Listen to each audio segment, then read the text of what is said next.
நான் doctor Sathyamoorthy, Sulur Sri Balaji hospital chairman. Sulur media அன்பர்களுக்கு எனது இனிமையான, குளிர்ச்சியான வணக்கங்கள்.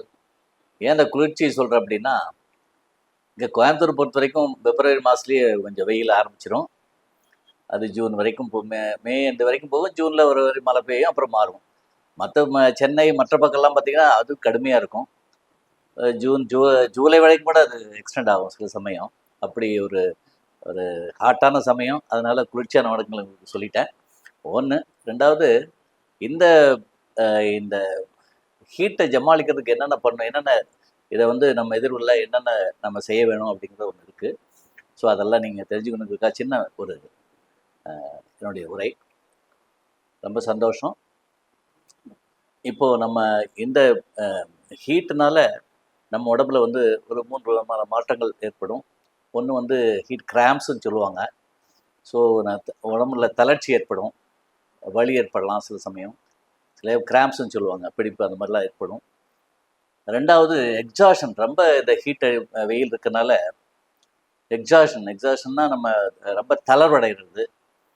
அதே மாதிரி பாடி பெயின், ஜாயின்ட் பெயின், இந்த மாதிரிலாம் வர்றது. ஸோ இந்த மாதிரி ஏற்படும். மூணாவது ஹீட் ஸ்ட்ரோக்குன்னு சொல்லுவாங்க. ஹீட் ஸ்ட்ரோக்னா ஒரு 104 டிகிரி மேலே போச்சு, நம்மளோட பாடி டெம்பரேச்சர் போச்சுன்னா சம்டைம்ஸ் என்ன ஆகும்னா நம்ம ஃபிட்ஸே வந்துடும், வலிப்பே வந்துடும். ஸோ மயக்கம் வரும், ஒரு அன்கான்சியஸ் வந்துடும், ஒரு சுயநினைவு இல்லாத நிலைமை கூட நம்ம போக வேண்டியது. இந்த மாதிரி ஒரு வெயில் காலம் அப்படிங்கிறது ரொம்ப கவனமாக இருக்க வேண்டிய சூழ்நிலை. நீங்கள் எல்லோரும் கவனமாக இருக்கணும். இந்த மாதிரி 3 எஃபெக்டை நம்ம தப்பிச்சுக்கணும்னா சிலதெல்லாம் நம்ம அப்சர்வ் பண்ணணும். வாட் இஸ் என்னென்ன நம்ம இதுலேருந்து நம்ம கிரைட்டேரியா இருக்குது நம்ம அப்படின்னு பார்த்தா, ஒன்று டெம்பரேச்சர் ஒரு 32 டிகிரிக்கு மேலே போச்சுனாலே நம்ம ரொம்ப கவனமாக இருக்கணும். ஏன்னா 32 டிகிரிக்கு மேலே போச்சுனாலே இந்த ஹீட்டு, நான் சொன்ன மாதிரி 3 எஃபெக்ட்லேயே அந்த எஃபெக்ட்லாம் வர ஆரம்பிக்கும். அதனால் அந்த 32 டிகிரி நம்ம போச்சுனாலும் நம்ம கவனமாக இருந்து இதுலேருந்து நம்ம உடம்பை நம்ம பாதுகாப்பாக வைக்கக்கூடிய ஒரு இதுக்கு நம்ம தயாராக இருக்கணும். ரெண்டாவது ஹியூமிடிட்டிங்கிறது ஈரப்பதம். இந்த காற்றில் இருக்கிற ஈரப்பதம் குறைஞ்சாலும் நமக்கு இந்த ஹீட்டோட எஃபெக்ட் வரும். வெயில் தாக்கம் நமக்கு ஜாஸ்தி இருக்கும். ஸோ இந்த 2 மட்டும் இல்லை, நம்ம செய்கிற வேலை ரொம்ப கடினமான வேலை, அந்த மாதிரி வெயிலேருந்து செய்கிற வேலை, அந்த மாதிரி செய்கிற வேலைகளும் நமக்கு ஹீட்டான இடத்துல இருந்து செய்யணும், அந்த மாதிரி இருக்கும். இன்னொன்று, நம்ம போட்டிருக்க உடை ஒரு டார்க் கலராகவோ அப்படி இருந்தால் நம்ம அந்த உடம்பு அந்த ஹீட்டை தக்க வைக்கும் உடம்புக்குள்ளேயே. ஸோ அதனால் டார்க்கான உடைகளை அணிங்கிறது நம்ம தவிர்க்க வேண்டியிருக்கும். இன்னொன்று, திக்கான உடைகளை போடாமல், தடிமனான உடைகளை போடாமல் நம்ம காட்டன் மாதிரி ரொம்ப சாஃப்டாக இருக்கிறது பண்ணால் வெயில் காலத்தில் குளிர்ச்சியாக இருக்கும், குளிர் காலத்தில் வெதுவெதுப்பாக இருக்கும். ஸோ அந்த மாதிரி காட்டன் உடைகளை நம்ம அணிய இந்த சமயத்தில் நம்ம தேர்ந்தெடுக்கணும். ஸோ இது மட்டும் பத்தாது, நம்முடைய ஏஜ், இந்த காரணம் ஏஜ் ஒன்று இருக்குது. ஸோ வயசானவங்களையும் இது குழந்தைங்களையும் தான் ரொம்ப ஜாஸ்தி பாதிக்கும். ஸோ நடுத்தரமாக இருக்கிறவங்களுக்கு சப்போஸ் ஏதாவது பிபி இருக்குது, சுகர் இருக்குது, வேறு ஏதாவது கோமார்பிலிட்டி இருக்குது அப்படின்னா, வேறு அசுகங்கள் உடம்புல இருந்தால் இதனுடைய ஹீட்டினுடைய எஃபெக்ட் வெயில் காலத்தில் இதனுடைய தாக்கம் கொஞ்சம் ஜாஸ்தியாக இருக்கும். ஸோ அதனால் இந்த 4-5 விஷயங்களும் ரொம்ப கவனமாக இருக்கணும். இந்த இதுலேருந்து நம்ம தப்பிக்கணும். இதெல்லாம் நம்ம பார்த்து நடந்துக்கணும். அது எப்படி நடந்துக்கிறது அப்படின்னா, நம்பர் 1, தண்ணி நிறைய குடிக்கணும். தண்ணி போடக்கூடாது, தண்ணி நிறைய குடிக்கணும். அது H2O, அந்த மாதிரி தண்ணி நிறைய குடிக்கணும். 1. ரெண்டாவது, ஜூஸ் மாதிரி பழ வகைகள் இருக்கும். எக்ஸாம்பிள் எடுத்துகிட்டா இந்த வெள்ளரி பிஞ்சு சொல்லுவாங்க, அது ரொம்ப குளிர்ச்சியானது. நம்ம தர்பூசணி, நம்ம ரோடெல்லாம் விட்டுட்டு ஆரம்பிச்சிடுவோம். இந்த சீசன் ஆரம்பிச்சுன்னா அப்புறம் ரோடு பூரா அதான் இருக்கும். தர்பூசணி இருக்கும், வெள்ளரி பழம் இருக்கும். இதெல்லாம் நம்ம ரொம்ப அருமையான உணவு. இதை நம்ம நிறைய எடுத்துகிட்டே இருக்கணும்.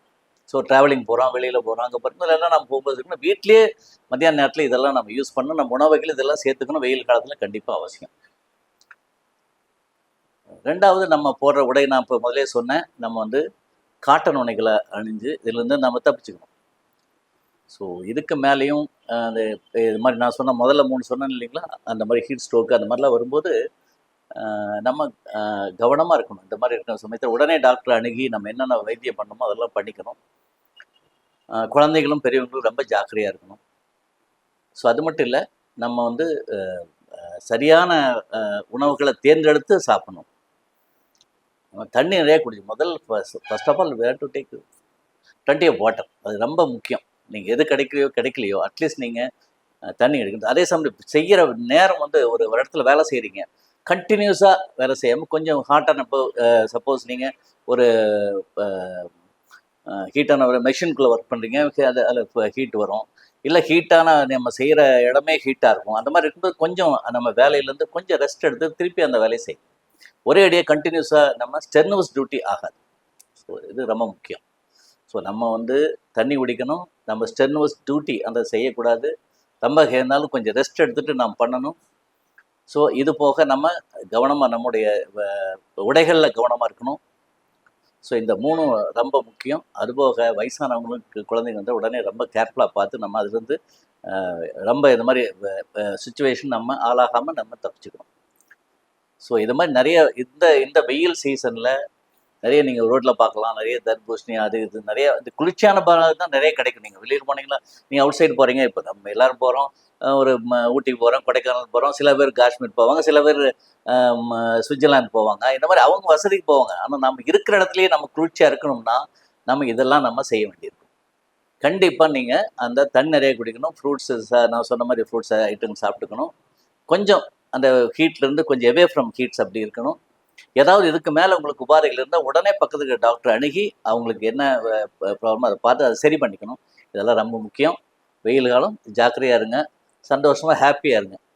தேங்க்யூ.